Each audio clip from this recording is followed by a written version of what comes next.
শিশুশিল্পী হিসেবে শাকিব খানের সঙ্গে সিনেমায় পা রাখেন অভিনেত্রী প্রার্থনা ফারদিন দিঘি।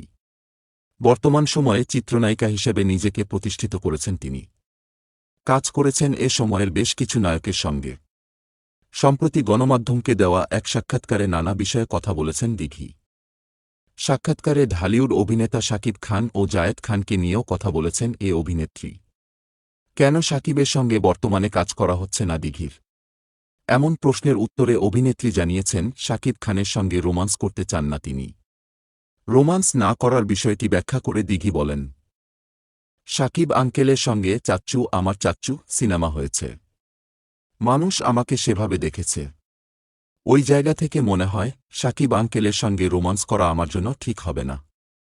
তবে যদি এমন কোনো চরিত্র পান যেখানে প্রেম নেই, এমন কোনো গল্প হলে শাকিবের বিপরীতে কাজ করতে পারেন দিঘি। সেটা নিশ্চিত করে অভিনেত্রী বলেন, চরিত্রের প্রয়োজনে ওই রকম কোনো সম্পর্ক দেখানো হয় না, যেখানে প্রেম নেই, এমন কোনো গল্প হলে ভেবে দেখব। একদম কমার্শিয়াল সিনেমা, প্রেম রোমান্স করা ঠিক হবে না। শুধু শাকিব নয়, জায়েদ খানের সঙ্গেও রোমান্স করতে চান না দিঘি। তাদের দুজনকেই আঙ্কেল বলে সম্বোধন করেন অভিনেত্রী। এ বিষয়ে তিনি বলেন, জায়েদ খানের সঙ্গেও সম্ভব নয়, কারণ তাকেও চাচ্চু বলে ডাকি। দিঘিকে নিয়ে সবচেয়ে বেশি গসিপ হয়, এর কারণ কি? উত্তরে দিঘি বলেন, গসিপ সবাইকে নিয়েই হয়, আমারটা হাইলাইটস বেশি হয়। হতে পারে আমার নামটা হলে নিউজটা ছড়ায় বেশি।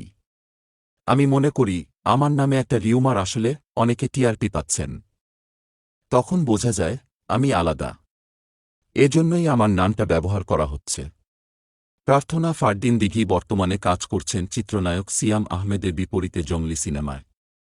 চলতি বছরই প্রেক্ষাগৃহে মুক্তি পাওয়ার কথা রয়েছে ছবিটি।